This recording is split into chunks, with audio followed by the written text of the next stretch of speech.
Abra comigo a palavra de Deus em Atos capítulo 27. Bom dia, graça e paz, amém?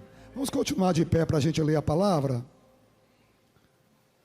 A partir do verso 27, pastor Xande pregou no primeiro culto, pastor da ADVEC São Mateus, lá de São Paulo. Uma honra tê-lo aqui, Deus te abençoe. Ele falou sobre tempestades, mensagem linda. E é interessante quando você... Hoje eu acordei cedo e fui buscar a Deus. E a semana eu fico assim: Deus, me dá uma palavra para a tua noiva, para a tua igreja. Quando eu ocupo essa tribuna, eu venho com muito temor e temor diante de Deus, para ser um profeta para a tua vida. E quando... Eu sempre trago mais de 3, 4 mensagens para ministrar. E quando o pastor Xande estava ministrando nessa manhã sobre tempestades, Deus ministrou o meu coração. Quando você faz uma retrospectiva do seu passado e da sua história, e dos caminhos que você já trilhou, quantas tempestades você já passou? Quantos ventos já sopraram contra você? Eu sei que você foi machucado. E quando Deus me dá uma palavra, é porque Ele quer falar com corações. Eu sei que você já foi injustiçado. E se Deus pudesse pegar esse microfone nesta manhã e falar para você, Ele ia dizer essas palavras. Eu sei que você já passou por momentos difíceis da sua vida. Mas o que te mantém de pé? O que mantém você hoje nesta casa? Por que você não desistiu de Deus? Por que você não desistiu dos projetos do Senhor? Existe uma força oculta, poderosa. Existe um cordão invisível chamado cordões da fé, que você segura nele, que eu seguro nele. E nesta fé que a gente segura, a gente vai superando os obstáculos, superando os ventos contrários, superando as batalhas, primeiro na mente. Efésios capítulo 6, Paulo fala sobre a batalha na mente.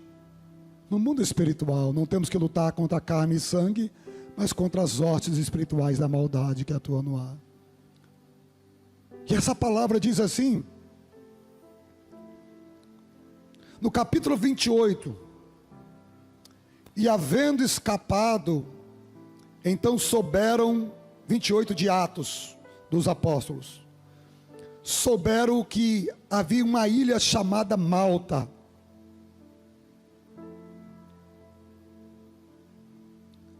O verso 40 do capítulo 27 diz assim: levantando as âncoras, deixaram-na ir ao mar, largando também as amarras do leme, alçaram a vela maior ao vento e dirigiram-se para a praia, dando porém no lugar de 2 mares, encalharam ali o navio e fixa a proa ficaram imóvel, mas a proa abriu-se com força das ondas. Então a ideia dos soldados foi que matassem os presos, para que nenhum fugisse escapando a nado. Mas o centurião, querendo salvar a Paulo, olha só, até na tempestade, Deus dá favor àquele que vive na presença dele. Diga comigo assim: sem a presença de Deus não dá. E assim aconteceu que todos chegaram à terra salvo. Espírito Santo, eu te amo, Senhor. Obrigado por esse momento. e que a tua palavra fale aos nossos corações. A história de Paulo é muito linda. Eu li um livro de John Stott. Eu sempre gosto de dar ideias sobre livros, você que gosta de leitura. O Apóstolo, John Stott, o Apóstolo. Ele fala sobre os detalhes da vida deste homem. Quando eu olho para o apóstolo Paulo, outrora conhecido como Saulo, todas as vezes que vamos a Israel, nós vamos a um lugar chamado Jaffa Gate, e ali estão as portas de Damasco. Foi por ali que Paulo, ele pega cartas para perseguir os cristãos, para matar os escolhidos de Deus.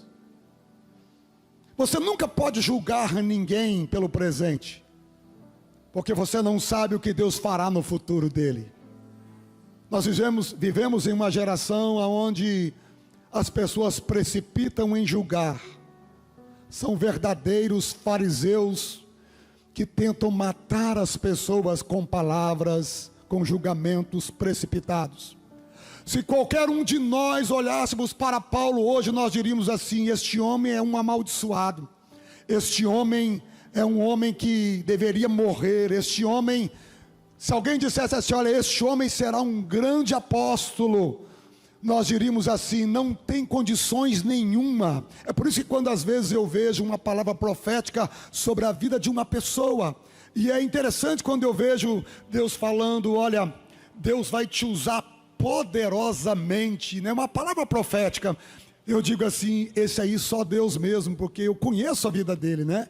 Mas eu me prendo em uma precipitação, porque Deus é poderoso para transformar qualquer pessoa em um canal de bênção na vida dele. Quando eu estava descendo o Monte Sinai, agora em abril passado, e eu estava imaginando Moisés, depois de passar 40 dias e 40 noites em cima do topo do Monte Sinai, recebendo as 10 palavras da lei. E uma das palavras, acredito que é o 6º mandamento, diz: não matarás. Imagina Moisés descendo o Monte Sinai, segurando as 10 palavras mais importantes do Velho Testamento, e tendo que entregar aquelas palavras para o povo de Israel. E dentro daqueles mandamentos está escrito: não matarás. E ele lembrando: eu matei um egípcio e enterrei na areia. Quando eu olho para o apóstolo Paulo, que é um referencial, este homem escreveu a espinha dorsal do Novo Testamento, né? As cartas que ele escreveu, a maioria delas foi escrita em uma cisterna chamada Marmentino de Roma, ali perto do Coliseu Romano. Eu já estive ali. Ele escreve aos Filipenses, aos Tessalonicenses, ele fala: alegrai-vos no Senhor. Como alguém, é paradoxal, escrever uma carta dizendo: se alegre no Senhor, passando por tanto sofrimento.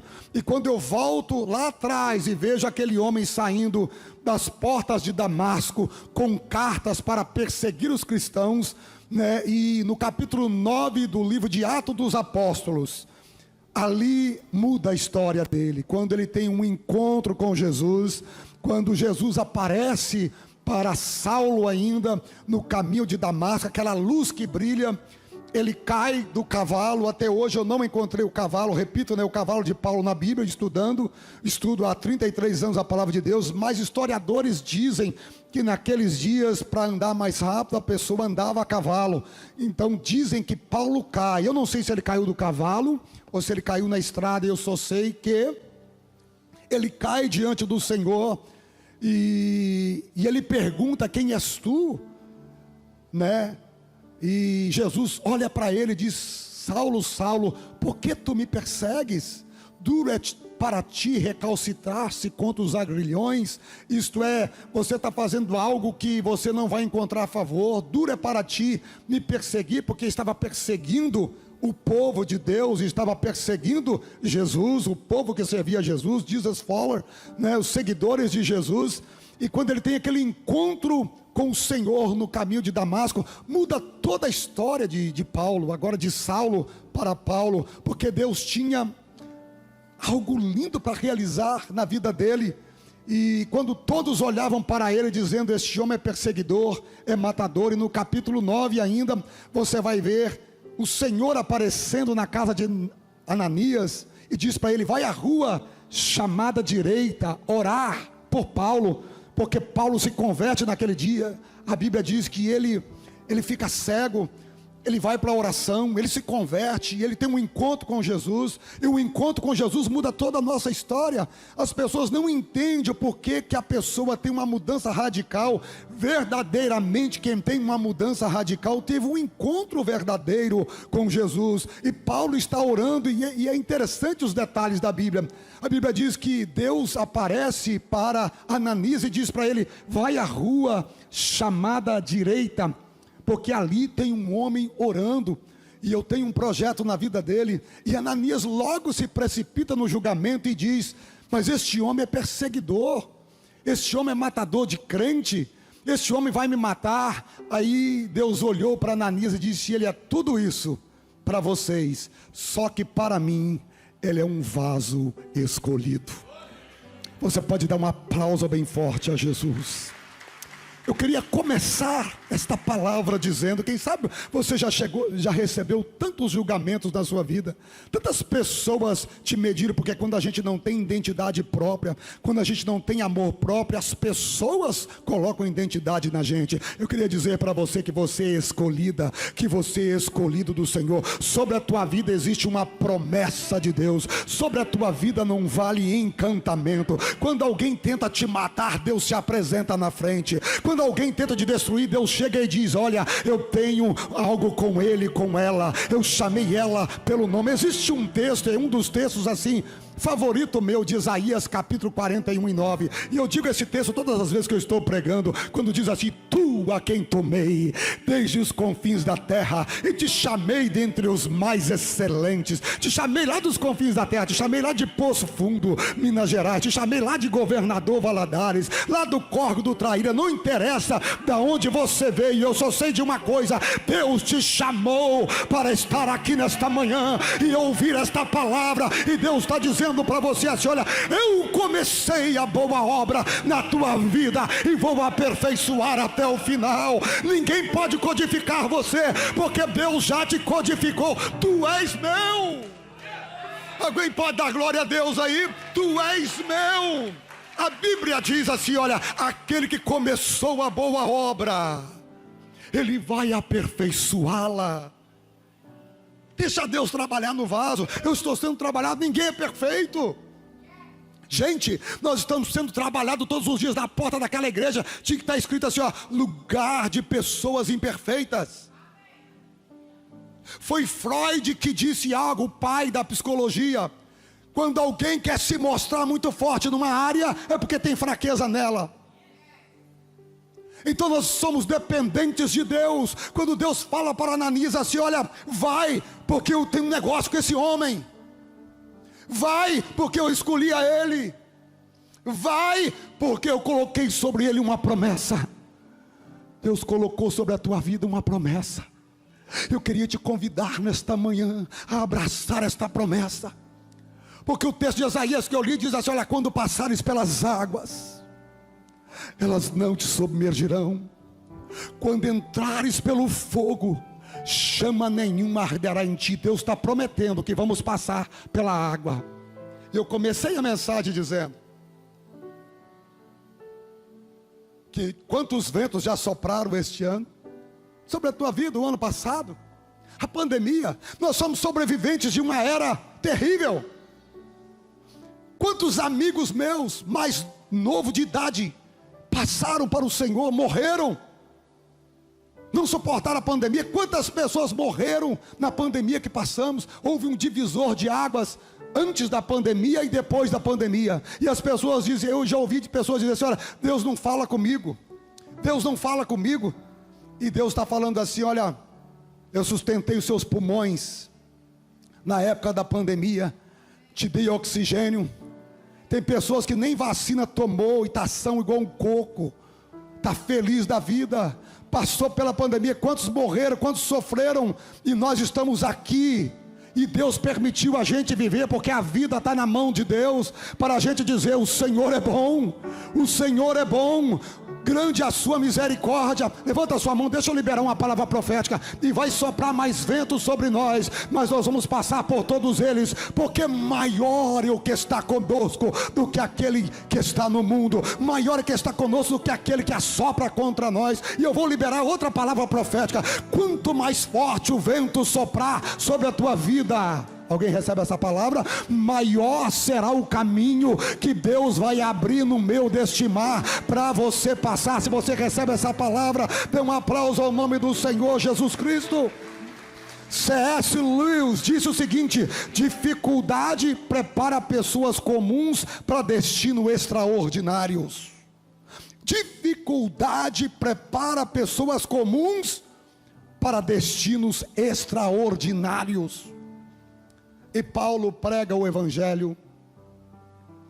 Ele chega na cidade da Grécia. A Grécia era conhecida como a capital intelectual do planeta Terra, onde os homens viviam sob os sistemas filosóficos de Aristóteles, Sócrates, Platão. Mas ele chega cheio do Espírito Santo, pregando a palavra de Deus. Ele funda a igreja em Corinto. Já estivemos ali na cidade de Corinto, onde ele fundou uma igreja. Ele escreve, historiadores dizem que escreveu 3 cartas. Nós temos 2 no canônico sagrado, 2 cartas, 1 Coríntios e 2 Coríntios. Ele se torna uma bênção na mão de Deus. O que codificava Paulo era uma vida cheia do Espírito Santo. Mas ele é preso, ele é castigado, mas ele continua pregando o evangelho, fazendo o que Deus chamou ele para fazer.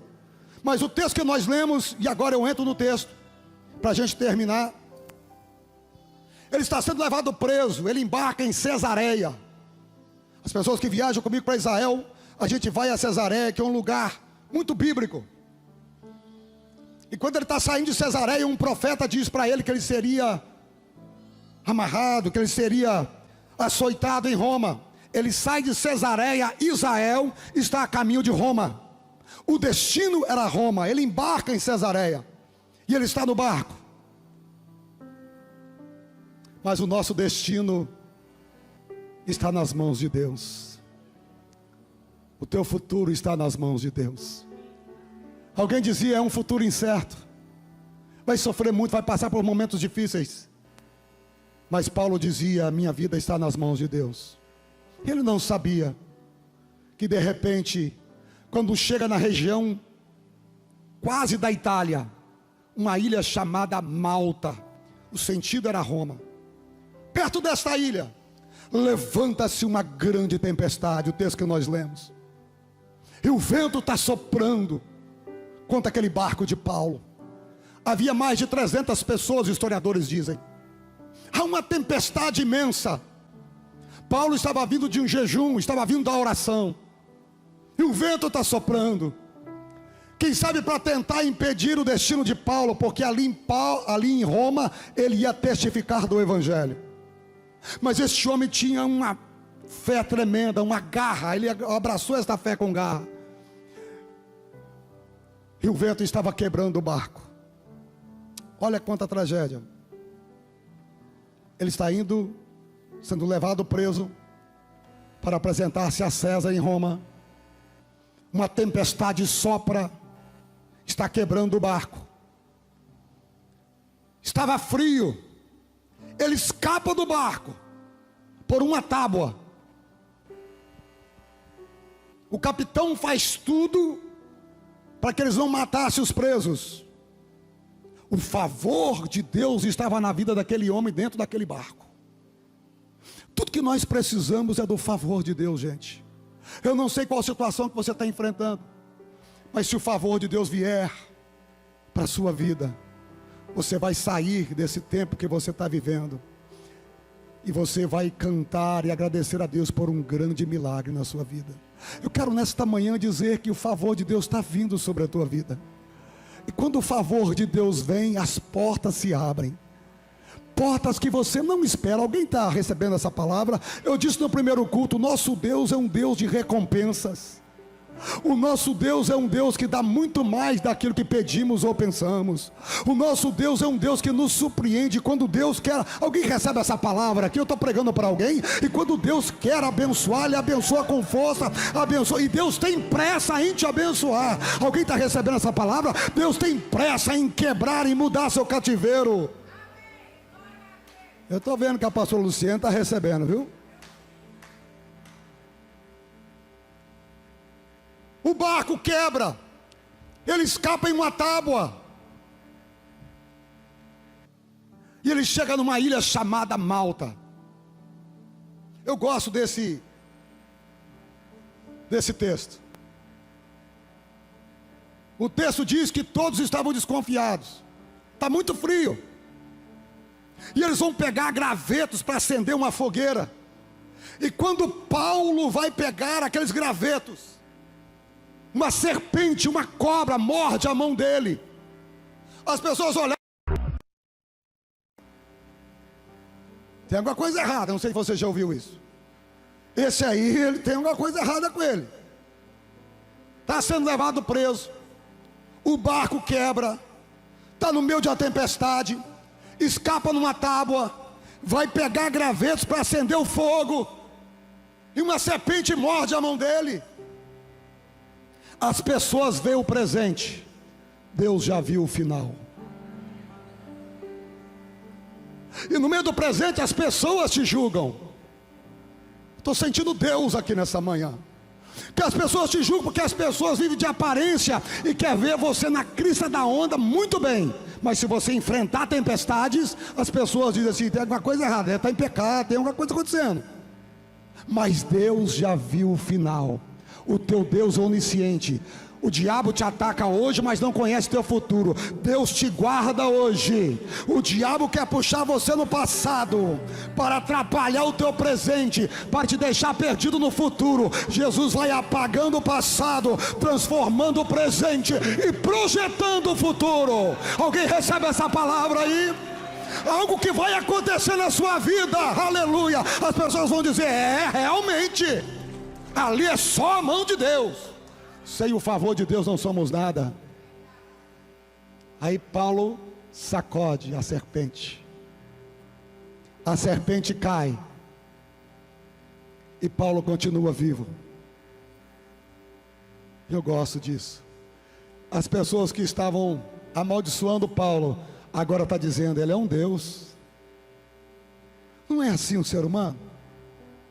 Um dia todo mundo está te aplaudindo, no outro dia as pessoas estão te vaiando. Nós vivemos entre aplausos e vaias, sorrisos e tristezas,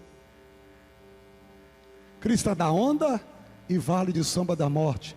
Não importa o lugar que você esteja vivendo, o que importa é que a boa mão de Deus está te segurando.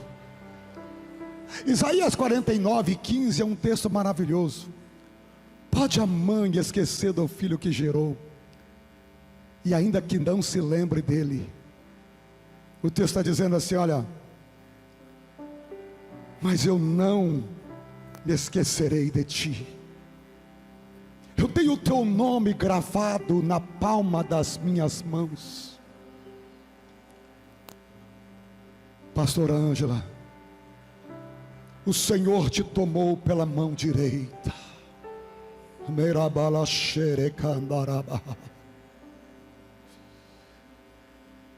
Oh, tem um tempo de honra chegando para a tua vida. E o Senhor fala contigo nesta manhã, porque o teu coração é um coração de segredos com Deus. Quantos ventos sopraram, mas Deus manda eu te dizer: está soprando um vento de favor sobre a tua vida. Missionária Janice, coloca a mão sobre ela. Oh, aleluia. Faça uma oração por ela. Deus está nesse lugar. Alguém está recebendo essa palavra? Quantos ventos já sopraram contra ti? Mas quando Deus libera, Luiz, o vento de favor, ninguém pode impedir.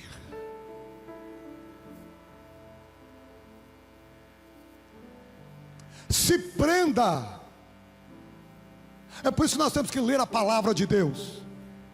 O Salmo 27 diz: o Senhor é minha luz e a minha salvação, a quem temerei?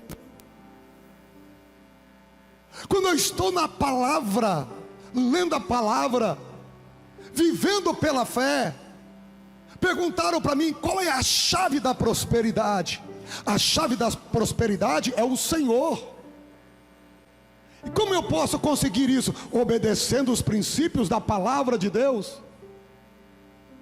E qual é a chave de conhecer o Senhor? A palavra de Deus. E qual é a chave de entrar no mundo invisível? A fé. E qual é a chave da fé? Ouvir a palavra de Deus. A fé vem pelo ouvir a palavra de Deus. Ele sacode a serpente no fogo, e todos diziam: agora vai morrer. Mas eu gosto de dizer uma coisa: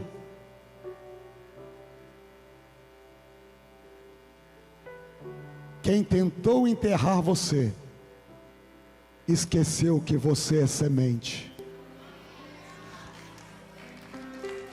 Abriram uma cova para te enterrar, esqueceu que você é semente. Escute isso agora: você vai nascer, vai crescer e vai dar muitos frutos. E quem tentou te enterrar vai dizer: realmente a mão de vida dele. As mãos que picaram, a serpente que picou a mão de Paulo, era para Paulo dizer assim: olha, estou aborrecido, estou chateado, não vou pregar mais o evangelho, vou desistir de pregar o evangelho. Mas Paulo não fez isso. Sabe o que Paulo fez? Começou a orar pelas pessoas. Alguém chegou para ele e disse assim: olha, o dono da ilha, Atos 28 e 29, aliás, Atos 28, 27 e 28, são 28 capítulos. 27 e 28, diz assim: havia o dono da ilha chamada Públio, estava com febre. Agora escute, Deus quebra o navio, Deus manda uma tempestade para trazer um avivamento naquele lugar e curar um homem chamado Públio, que ninguém via, mas Deus estava vendo. Jesus está na beira do mar da Galileia, e as pessoas querem cobrar impostos de Jesus.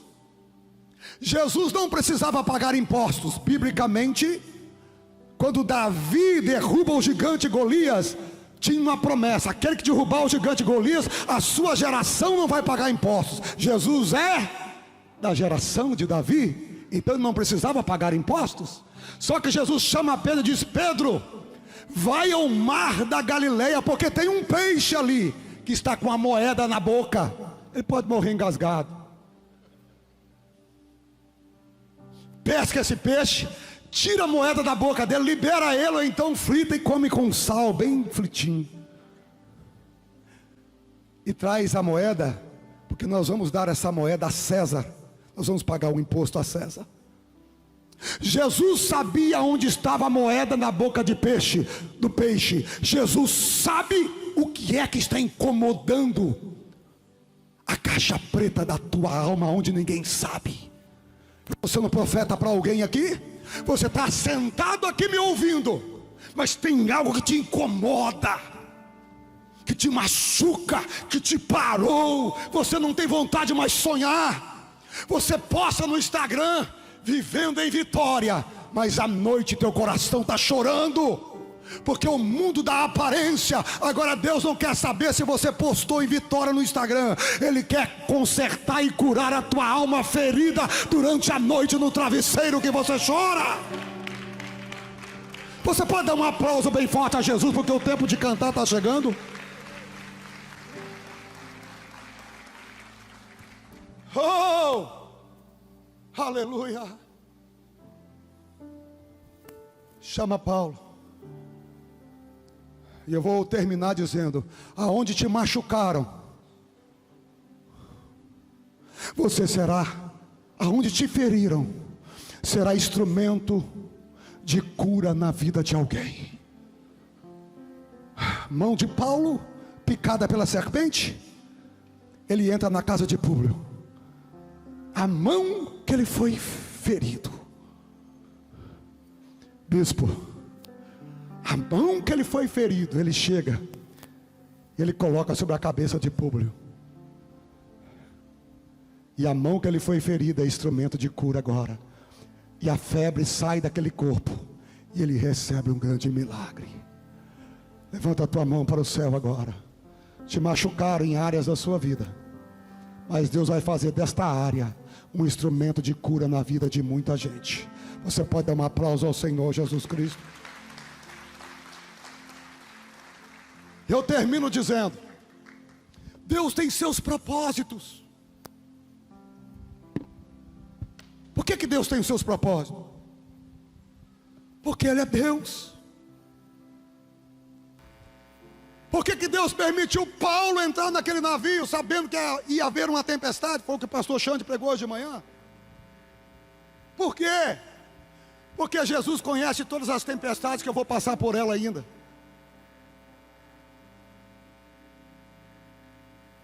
O que eu faço? 3 coisas. Número 1, nada nessa vida pode impedir o teu relacionamento com o Espírito Santo. Continue orando. E o diabo vai dizer: Deus não está te ouvindo. Você continua orando, porque Deus está te ouvindo. Segundo, continue fazendo o bem. Quando a serpente picou a mão de Paulo, ele podia dizer assim: olha, não prego para ninguém, não oro para ninguém. Que negócio é esse? Ele continuou fazendo o que ele tinha que fazer. A tua natureza é fazer o bem. Continue. Se a natureza de alguém é ficar machucando, que ela seja transformada por Jesus. Mas se não é, continue fazendo o bem.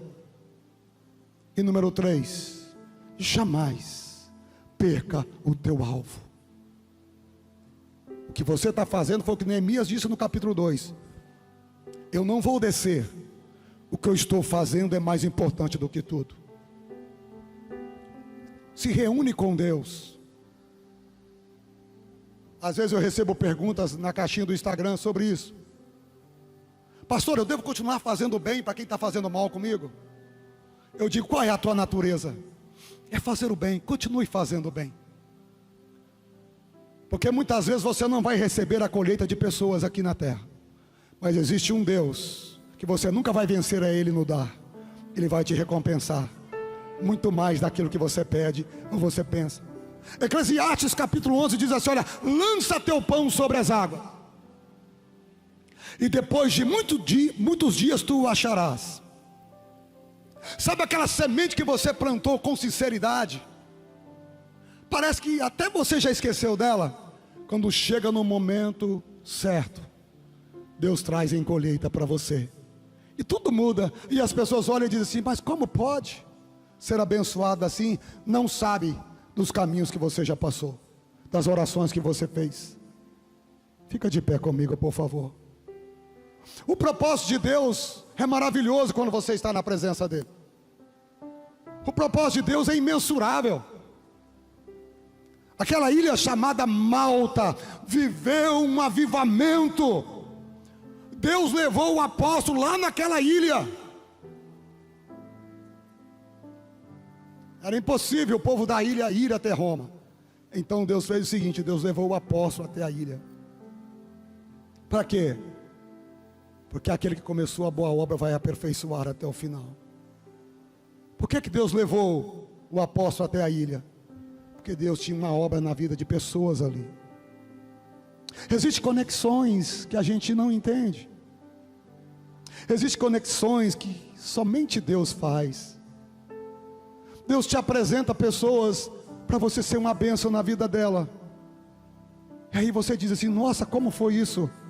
O Senhor está dirigindo tudo, atrás de uma cortina que você não vê muitas vezes. A gente está orando, e às vezes pensa que Deus está em silêncio. Mas tem um hino que diz que quando Deus está em silêncio, é porque Ele está trabalhando.